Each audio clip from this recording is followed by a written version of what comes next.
gàmmu li ko waral mooy ne yàlla daf ñoo wax ne yow yàlla mu yónnent yàlla Muhammad sallallahu alayhi wa sallam na ngi leen fàttaliku bési yàlla yi wa dhakkirhum bi ayaamillaahi fàttaliku leen bési yàlla yi bési yàlla yi mooy di lan xadis bi daf ñuy wax ne inna li rabbikum fi ayaami dahrikum la nafaxaat alaa fa taarraduha asaakum an tusibkum baadu tilka nafaxaat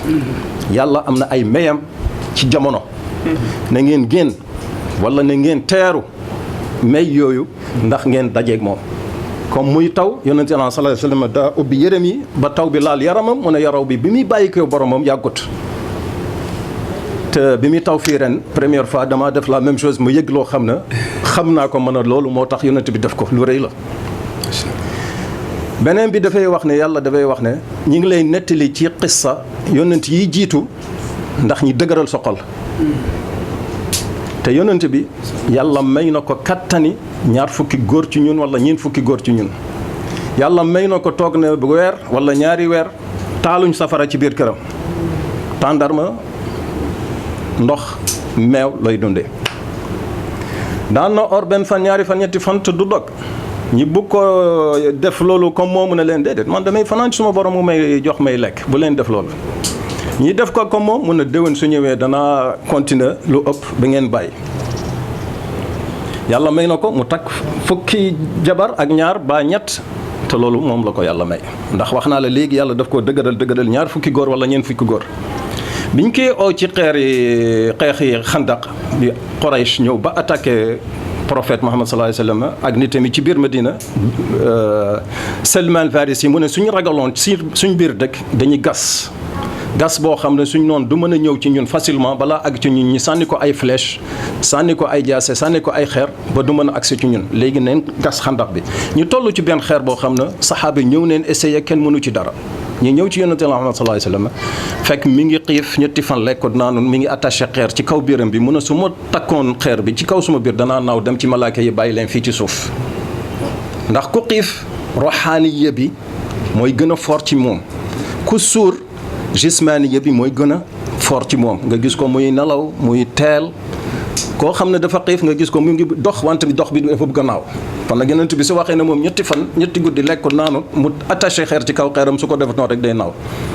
mu ñëw jël jaase bi dóor xeer bi benn yoon dóor ko ñaari yoon dóor ko ñetti yoon muy melax boobu mu firi leen ngëneel bu mu ci am karama bu mu ci am li ci gën a tuuti mooy na wax na leen daneen moom faris saxaab yi taxaw ci moom nag gis naa nga jël lami buuri nangam nga takk ko ci sa loxo yi ak torchon bi te loolu yëpp am na bés bi bañ amee successful ci place boobu ñi oo saxaab ñu ne ko am lam yaa ngi ni takk ko ci sa loxo yi ne ko yonent Yàlla Muhammad sallallahu alayhi wa sallam waxee l'islam gën naa tasaaru foofu tey 1 milliard de plus addina bi yëpp foo mënta dem jullit yaa ngi foofu te ñoom ñi ngi doon gas ndax ragal Quraysh dal seen kaw kon nag li tax gàmmu gi jóg pour fàttaliku loon bési yàlla yi ñi nga xam ne mooy bési aji fukki dal hijja laylatul qadri Aïcha mu ne ko yow yonent Muhammad sallallahu alayhi wa sallam su ma gisee laylatul qadri ma tombé laylatul qadri bi nga xam ne ku ko tombé rek yàlla daf lay nangul sa ñaan lan lay ñaan mu ne ko waxal allahumma innaka afuwun karimun tuhibbul afwa fa'fu anni yow yàlla borom baax nag ma baxal te Aïcha jabar yonent Yàlla Muhammad sallallahu alayhi wa sallam moom koy jël mi ngi 6 ans bi mi fanaan ak moom boobu mi ngi 9 ans ou 13 ans moom moo jël 2/3 de la loi du fiqh du sharia nous a amené ça les 2/3 de fiqh c'est elle qui a amené ça xudu diinakum min hadihi al-humayra na ngeen jël seen diine ci ku xonq kii doomi Abu Bakar Siddiq la kooku su demee bay ñaan yàlla ci laylatul qadr fi ñaan ñangoo yàlla borom baax nag ma baxal kon nag ñin ñi ci fan lañ jëm kon nag bàyyi su toogoon ci gàmmu gi fii 10 heures ba 10 heures ci ëllëg sa mottali ko ak xatma alquran jàng du'a xatma tuuba li nga xam ne dañoo ñëw tuub joxe tariqa tijaaniya ci nga xam ne ñoo bëgg a jël tariqa tijaaniya suñ bëggee dem mën na la leen du ma leen tàggoo lu may li arab bi waxoon ba mu taxawee ci bàmmeel yonent Yàlla Muhammad sallallahu alayhi wa sallam mu ne ko yaa akramal xalqi ida qultum bi ma rajaatum maada aqul xam nga maada aqul la waroon a wax ante moom waa Yemen la xaaf bi daf koy wax gaaf mu ne suñ ma waxee yow yaa ngi nii jugee ci yonent Yàlla sallallahu alayhi wa sallam ak loo ñëpsee mu ne lan laay wax mu ne ko dellu na ak bëpp mbaax ak branche yi daje neen ak racines yi ñun jullit yi bés bu ñu dajee ak yonent Yàlla sallallahu ci bàmmeelam mooy ñu ne branche yi dañoo daje ak racines yi racines yi ndax ñun l'islam dafa àgg ci ñun par dégg Uqbatu bin Naafi moo doon xare ba àgg fii ci Afrique mu ñëw fii ci Mauritanie Maroc Tunisie ba saxaabi bi sax ba mela mi ngi foofu ci Tunisie loolu moo fi indi l'islam kon nag suñu yëkkati ko tey ba taxaw ci bàmmeelu Muhammad sallallahu alayhi wa sallam ne kii moo indi l'islam tasaaree ko ba àgg ci Afrique kon nag loolu sant yàlla la kon loolu sant yàlla la kon nag mu ne su ma ñibbisee suma kër ñu ne loo ñibbisee lan lay wax mun a waxal ne dellu nga ak bëpp mbaax te branche yi daje neen ak racines yi bàyyi tamit loolu la wax mu ne na ngeen wax loolu su ngeen delloo seen dëkk yi ngeen xam ne dellu ngeen ak bëpp mbaax ak racines yi daje neen ak branche yi. kon mu mel ni xadis bi actuellement am na ci solo lool ci wàccaay gàmmu yi.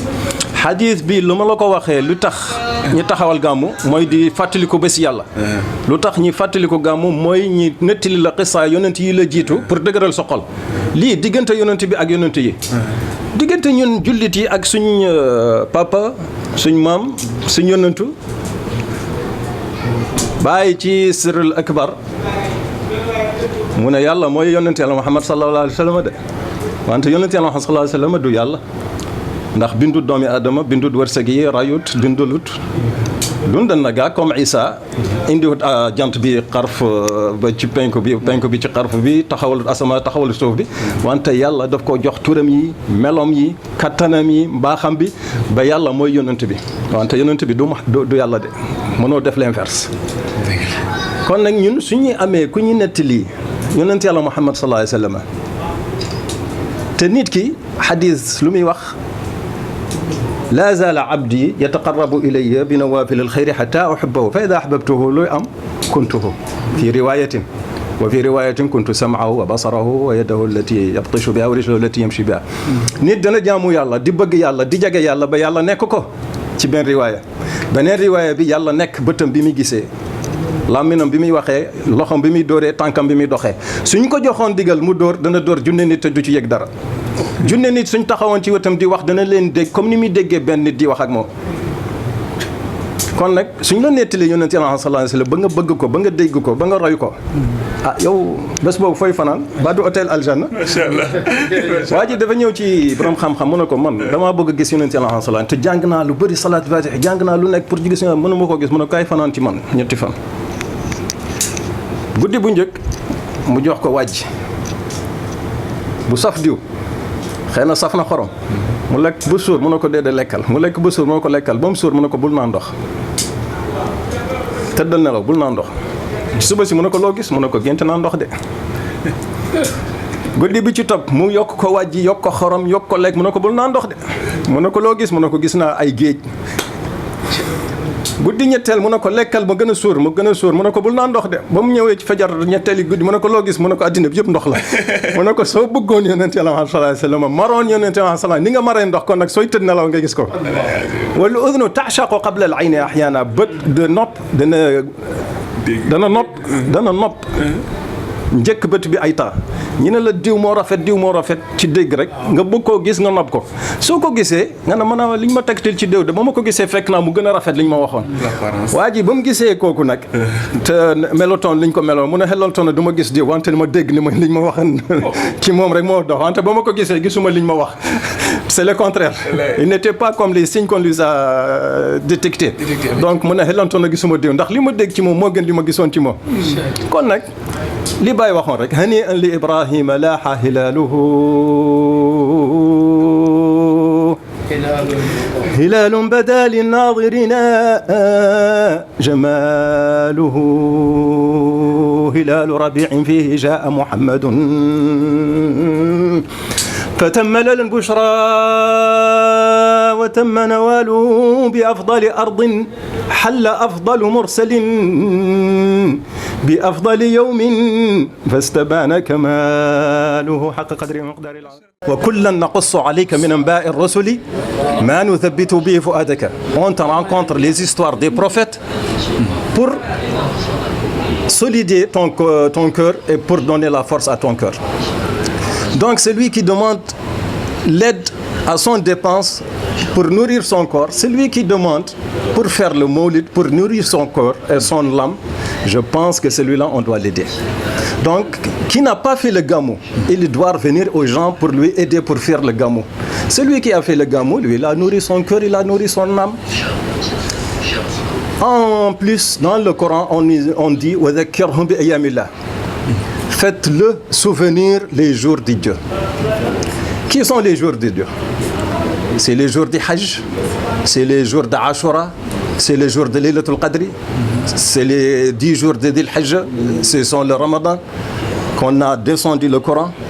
C'est le Mi'raj ou l'Isra que le prophète Mohammed sallallahu alayhi wa sallam est voyagé dans le 7e ciel pour nous amener l'islam et les prières. Donc si je veux rencontrer tout ça, comment je vais rencontrer ça? Dans la télévision, dans la radio, je tire le monde à la tribune et je m'assois pour le rencontrer, le prophète Mohammed sallallahu alayhi wa sallam. Qui est le prophète Mohammed sallallahu alayhi wa sallam? C'est le dernier des prophètes, c'est le meilleur des prophètes. Le Cheikh Ibrahim Niass nous a dit que le prophète il est vivant dans sa tombe.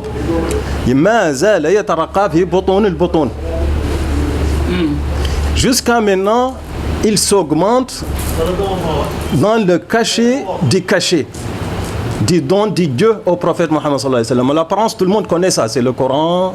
c'est les prières, mais le cachet dans son cœur, la nuit qu'il a voyagé au 7e ciel, il a dit, le Dieu m'a donné 3 sciences. Une science, je l'ai distribuée entre vous. 2 sciences, je l'ai cachées. Et c'est Ali ibn Abi Talib qu'on a donné la majorité de ces sciences-là. C'est là qu'on a pris le sophisme. Donc, si Cheikh Ibrahim Niass assoit sur sa tribune, nous explique la vie du prophète Mohammed sallallahu alayhi wa sallam pour solidarité nos cœurs, pour nous donner la force du prophète Mohammed sallallahu alayhi wa sallam, ou la baraka du prophète Mohammed sallallahu alayhi wa sallam, qui avait la baraka de 20 hommes ou 40 hommes. Il a dit, je ne suis pas comme vous. Moi, j'ai la force de 20 hommes ou 40 hommes. Je ne me souviens pas exactement le hadith. Mais il a la force de 20 hommes ou 40 hommes. Il passait 3 jours sans manger. Lorsqu'on l'a appelé pour casser la prière à la guerre de Khandaq, il avait 3 jours sans manger. Jusqu'à qu'il a attaché la pierre sur son ventre. Pourquoi? Parce que s'il n'attache pas la pierre sur son ventre, il va devenir un ange et il va envoler dans le ciel et nous laisser. Et quand il nous laisse, c'est l'obscurité. Parce qu'avant le prophète Mohammed sallallahu alayhi wa sallam, dans ce monde-là, l'homme creuse la terre pour cacher sa femme, pour qu'elle ne grandisse pas, pour l'amener des enfants. Boire l'alcool. C'est tu à cause d'un cheval ou une vache ou un chameau ou une chamelle. Harb Daïs ou al-Ghabra, tout ça c'était à cause d'une chamelle. Donc c'est le prophète qui nous a amené la lumière, qui nous a amené la vie, qui nous a fait sortir de l'obscurité jusqu'à la lumière, jusqu'à maintenant, jusqu'à aujourd'hui. Et le prophète Mohammed sallallahu alayhi wa sallam, un jour il est pleuré, il a dit pourquoi tu pleures? Il a dit j'ai la nostalgie pour mes coéquipiers qui n'ont pas là, qui vont venir après. Et l'un d'eux, quand il fait un geste, il a 50 de vos gestes. Il a dit c'est nous qui avons 50 de ce geste, ou eux qui ont, et eux c'est le 50 multiples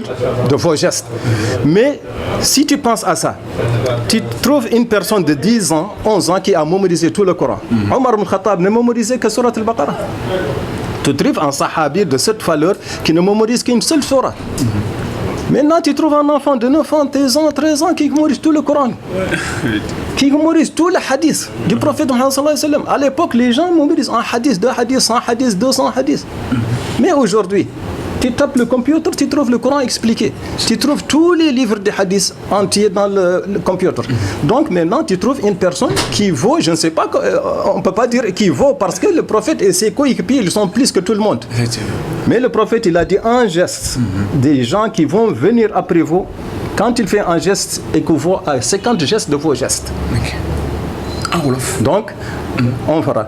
Cheikh Ibrahim Niass, quand il assoit sur sa tribune, il nous rencontre la vie du prophète Mohammed sallallahu alayhi wa sallam depuis Adam. Que Adam est créé à cause du prophète Mohammed sallallahu alayhi wa sallam. On a mis sa lumière dans le dos du prophète Adam. Les angels se mettent derrière Adam. Il a dit à cause de la lumière du prophète Mohammed sallallahu alayhi wa sallam. Il a dit, tu me mets ça devant pour qu'il la mette dans sa joue. Après, on la met dans son printemps. Et il s'est descendu, il s'est déplacé dans les prophètes jusqu'à Abdallah et son père et Amina sa mère. Cheikh Ibrahim Niass nous rencontre tout ça jusqu'à le décès du prophète Mohammed sallallahu alayhi wa sallam. Il s'assoit de 10h30 jusqu'à 10h le lendemain matin. À sa fin, il a dit, le docteur m'a conseillé de se reposer 2 heures, mais moi je repose 1 heure de temps seulement. Et ce repos-là, il laisse les gens faire les récitations de ces chansons qui nous donnent les signes du prophète Mohammed sallallahu alayhi wa sallam. Donc quand tu es Gamou du Cheikh Ibrahim Niass, tu vis la vie du prophète Mohammed sallallahu alayhi wa sallam de 10 heures jusqu'à 10 heures le lendemain. Parce que les chansons sont les signes du prophète Mohammed et ses gestes et ses faits. Cheikh Ibrahim, quand il parle, il ne parle que le prophète. Quand on me photographe à mon intérieur, tu ne vois rien comme on aimait le prophète Mohammed sallallahu alayhi wa sallam. هنيئا لإبراهيم لاح هلاله هلال بدا للناظرين جماله